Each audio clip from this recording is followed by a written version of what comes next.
जी नमस्कार। कोविड-19 के बाद से जो कैलाश मानसरोवर की यात्रा करने के लिए यात्रीगण जा रहे थे, वो मार्ग रोक दिया गया था। लिपुलेख दर्रे के माध्यम से वो लोग जा रहे थे, उसे रोक दिया गया था। अभी फिर से उस मानसरोवर की यात्रा को पुनः प्रारंभ करने की जो बात चल रही है, उसको लेकर के एक ट्रायंगल क्रिएट हो रहा है। और खास करके ये जो बन रहा है धुरी, वो बन रहा है नेपाल से, क्योंकि नेपाल में अभी नए नए प्रधानमंत्री बनाए गए हैं वालेन्द्र शाह। और क्योंकि वो एक इंजीनियर थे, रैपर थे, और खास करके सोशल मीडिया के माध्यम से बहुत सारे युवाओं से जुड़े हुए हैं, तो उनका थोड़ा सोच बाकी प्रधानमंत्रियों की तुलना में अलग तरीके से दिखाई दे रहा है। और हम सबको पता है कि भारत और नेपाल का जो संबंध है वो रोटी और बेटी का संबंध है और निरंतर चला आया है। नेपाल की लड़कियों का विवाह भारत में होता है और भारत की लड़कियों का विवाह नेपाल में होता रहा है। लेकिन अभी नेपाल के जो प्रधानमंत्री हैं वो कई सारे डिसीजन लेते हुए उन्होंने एक और डिसीजन इस पर लिया कि वो ये नहीं चाहते कि लिपुलेख दर्रा के माध्यम से जो उत्तराखंड होते हुए सब लोग जा रहे थे कैलाश मानसरोवर, वो चाहते हैं कि इसे बंद कर दिया जाए, ना चालू किया जाए। और भारत किसी कीमत पर, भारत और चाइना आपस में बात करके इसका निर्णय लेने वाला कौन होता है, ये रोकना चाह रहे हैं। ये इस बात का विरोध कर रहे हैं वालेन्द्र शाह। हम आज इसी को समझेंगे और सदियों से चली आई परंपरा जो भारत और नेपाल के संबंध में रहा है, वो उन चीजों को मुझे लगता है कि ऐसे ही चीजें अगर बिगड़ती रहेंगी तो संबंध बड़ा खराब होता जाएगा। देखिए, होता क्या है ना कि एक लड़की जब विवाह करके अपने ससुराल जाती है तो उसके अंदर लाख कमियां पता चल जाती है, लेकिन वही लड़की अपने घर पे सर्वगुण संपन्न होता है। वैसे ही धीरे धीरे ये चीजें अब इस तरह से भारत नेपाल का जो हो रहा है, अब बहुत सारी चीजें उजागर हो रही है। नेपाल और भारत की ये कहीं ना कहीं दोस्ती भी खराब होते हुए आपको दिखाई देगी। तो आज का जो क्लास रहेगा इसमें हम ये समझेंगे कि कैलाश मानसरोवर की यात्रा को लेकर के, देखिए ये भारत का जो आप फिगर देख रहे हैं ठीक से, तो भारत से अगर किसी को भी कैलाश मानसरोवर की यात्रा करनी है तो दो चीजें बड़ी स्पष्ट उसको समझना चाहिए। पहला ये कि आपको कैलाश मानसरोवर की यात्रा करने जानी है तो उत्तराखंड में यहां पर देखिए, ये आपको चाइना से लगा हुआ लिपुलेख दर्रा, इस लिपुलेख दर्रे से हम कहां चले जाते हैं, कैलाश मानसरोवर की यात्रा करने के लिए। और एक और जगह है जहां से जा सकते हैं, वो है काठमांडू से कैलाश मानसरोवर की यात्रा कर सकते हैं। और एक रास्ता और बनता है जो कि हमारे पास है, वो दर्रा सिक्किम में है, नाथुला दर्रा, और इस दर्रे से होते हुए कैलाश मानसरोवर की यात्रा किया जाता है। दरअसल अगर आप पूरे फिगर को यहां पर ठीक से समझे तो कैलाश जो पर्वत है उसके थोड़ा सा नीचे, तकरीबन 6.5 किलोमीटर का जो रेंज है लगभग, वहां पर है एक मानसरोवर लेक। और ये मानसरोवर लेक समझिए यहां पर है, यहां पर ऐसे। और मानसरोवर लेक से आप देखें तो 3 नदियां जो कि निरंतर यहां से निकलती हैं, और वो 3 नदियां कौन कौन सी हैं। एक तो मानसरोवर से एक नदी इधर जाती है सांगपो के नाम से, अरुणाचल प्रदेश में प्रवेश करते हुए असम होते हुए मेघालय से ऊपर होते हुए ये आके निकल जाती है। इसको यहां हम सांगपो कहते हैं और यही अरुणाचल प्रदेश में इसको ब्रह्मपुत्र कहते हैं। एक नदी जो और ऐसे जाती है, लेक के दाहिने तट से होते हुए ये गुजर जाती है और आकर के ये पाकिस्तान होते हुए चली जाती है, ये हो जाती है हमारी सिंध नदी। तो 2 नदी हो गई, और तीसरी नदी इसमें से निकलती है और ऐसे होते हुए ये जाकर के सिंध नदी में मिल जाती है, ये हो जाती है सतलज नदी। इस तरह से ये 3 नदियों का एक समागम है एक ही जगह पर, और इसी के ऊपर वो कैलाश पर्वत की क्षेत्र आपको दिखाई देता है। तो दरअसल यहां तो एक तो नदियों का भी जाल है, दूसरा यहां जाने के लिए इस मानसरोवर लेक तक अगर आप भारत से जाना चाहते हैं तो भारत से जाने के लिए आपको लिपुलेख दर्रे से होते हुए यहां तक जाएंगे, टोटल 90 किलोमीटर का रेंज आपको कवर करना पड़ेगा। वहीं नेपाल के काठमांडू से जाएंगे तो तकरीबन 540 किलोमीटर जाना पड़ेगा, और नाथुला होकर के जा रहे हैं तो 900 किलोमीटर का आपको एरिया कवर करना पड़ेगा। यानी कुल मिलाके इतना तो समझ में आ गया कि लिपुलेख सबसे नजदीक है और यहां से जाना आसान है।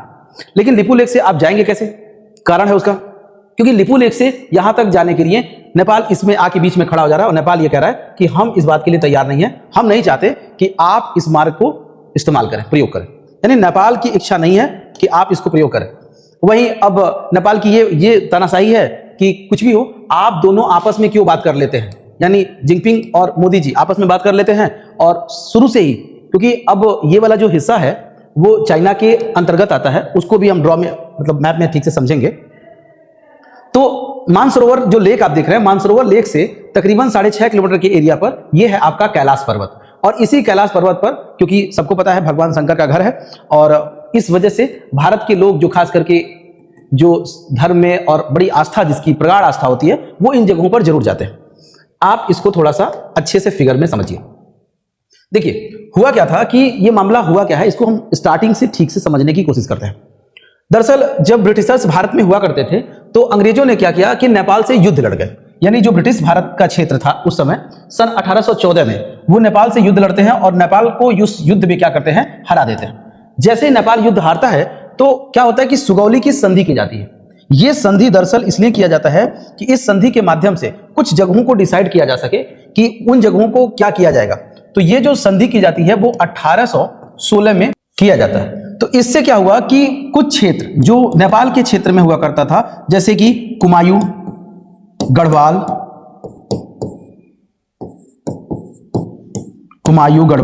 और भारत का वो क्षेत्र जो सिक्किम का हिस्सा है, ये 3 क्षेत्र इस संधि के माध्यम से डिसाइड हुआ कि अब ये क्षेत्र नेपाल वाले को नहीं रहेगा, बल्कि ये भारत में यानी ब्रिटिश भारत में इसको शामिल कर दिया जाएगा, यानी भारत के लोगों को ये क्षेत्र तीनों दे दिया जाएगा। ये संधि ये डिसाइड करेगा कि भारत और नेपाल की जो बाउंड्री होगी वो बाउंड्री निर्धारित करेगी एक नदी, और वो नदी जो होगी उसको बोलते हैं काला पानी। यहां पर ये नदी इस तरह से, यानी काला पानी नदी जो है, जो कि काला पानी गांव होते हुए जाता है, ये लोग इसको बाउंड्री माने कि इस काला पानी नदी के इधर का जो एरिया होगा, ईस्टर्न यानी पूर्वी जो हिस्सा होगा वो नेपाल होगा, और जो वेस्टर्न यानी पश्चिमी जो हिस्सा होगा वो आपका भारत का हिस्सा होगा।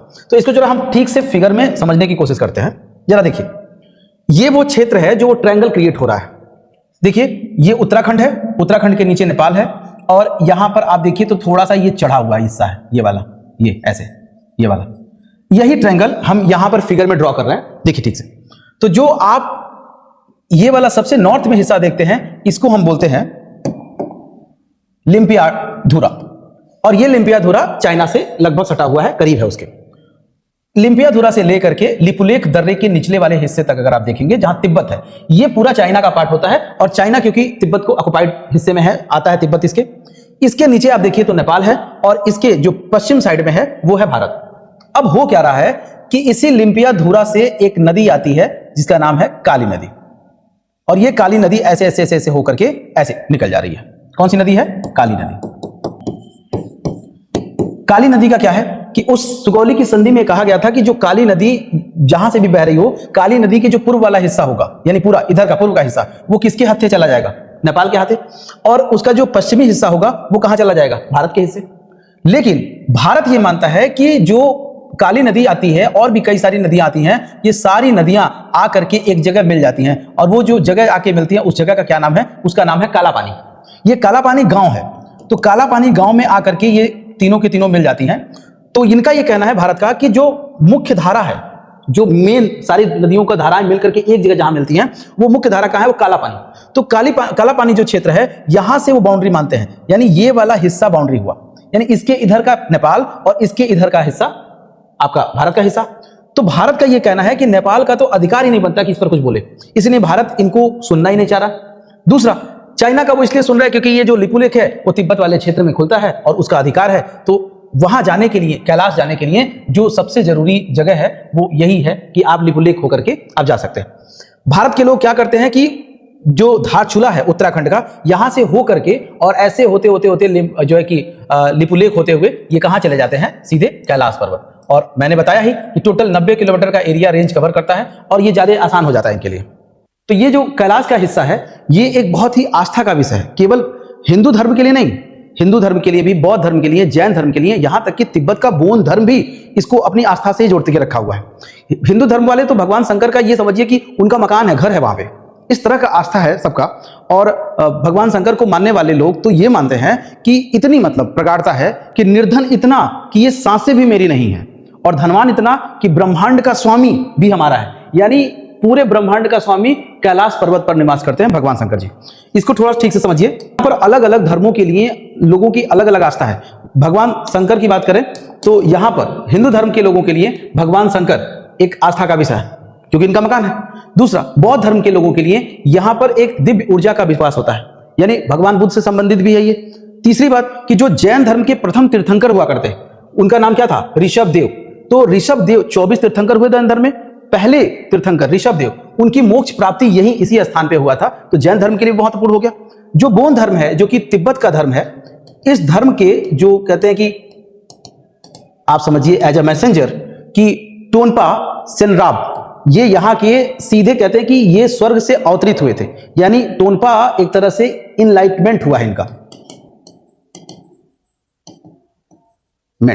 इनलाइटमेंट हुआ है किसका? टोनपा। तो ये कहीं ना कहीं ये चार प्रमुख धर्म जो हैं इनका एक आस्था का बहुत बड़ा विषय भी बन जाता है कि ये मामला हुआ क्या था कि सन 1904 में जो उत्तराखंड का अल्मोड़ा है, अल्मोड़ा यहां के एक डीएम बन के आते हैं, डिस्ट्रिक्ट मजिस्ट्रेट, और उनका नाम होता है चार्ल्स शेरिंग।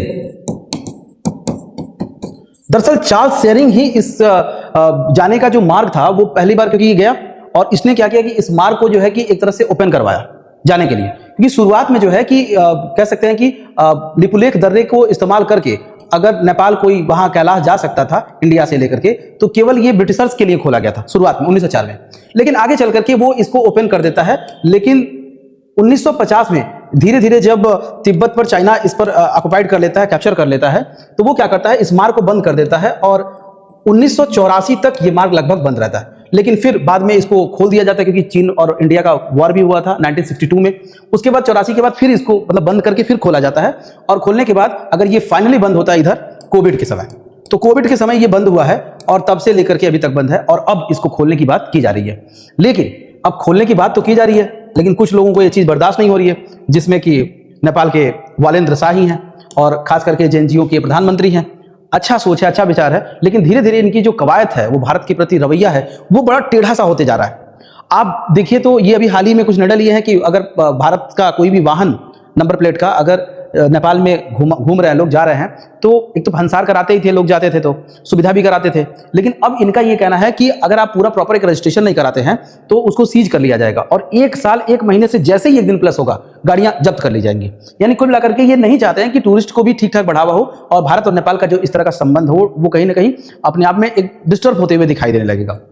खैर, वहाँ के एक बहुत बड़े रैपर हैं और संगीतकार हैं। भारत का अभी इस पर कुछ खास रवैया नहीं है, क्योंकि भारत इनके कही गई बातों को बहुत ज्यादा तवज्जो महत्व नहीं दे रहा है। क्योंकि जहां पर अगर कोई अपनी मर्यादा भूल जाए, वहां जरूरी होता है कि संस्कार को त्याग करके अब उसका मुंहतोड़ जवाब दिया जाए, और निश्चित ही भारत जवाब इनको बहुत अच्छे से देगा। फिलहाल भारत ने ये मान लिया है कि वो जो भी हिस्सा है वो आपका हिस्सा है ही नहीं, आप क्यों बोल रहे हैं, और इनकी सारी बातों को एक तरह से बेबुनियादी घोषित किया जा रहा है कि ये जो काला पानी का जो एरिया है वो भारत ये कह रहा है कि ये वाला पूरी तरह से जो हिस्सा है वो यहां से भारत का मानना है कि काला पानी के क्षेत्र से निकल रहा है, और वो भारत मान ही नहीं रहा है कि लिम्पिया धूरा से निकल के आ रहा है। तो वो कह रहा है कि जो मुख्य धारा बन रही है अगर काला पानी गांव के आसपास, तो इस गांव को ही हम उसका मुख्य धारा मानेंगे, और उस हिसाब से भारत के हिसाब से इनका अधिकार ही नहीं है कि ये इसके लेकर के इसको संबंध को लेकर के निर्णय बोले। हालांकि अगर ये क्षेत्र है तो नेपाल का ये कहना है कि यहां से लेकर के ये पूरा हिस्सा कहीं ना कहीं ये नेपाल के अंतर्गत आता है, और कारण है कि ये पूर्वी हिस्सा हो जा रहा है, तो इसलिए ये जवाब देंगे। और पश्चिम वाला हिस्सा जो है भारत, ये सुगौली की संधि को लेकर के है। तो आज की क्लास के लिए इतना। अगर आपको बहुत अच्छा लगे तो इसको शेयर करिए। नेक्स्ट वीडियो किस टॉपिक के चाहिए आप कमेंट करके बताइए। धन्यवाद।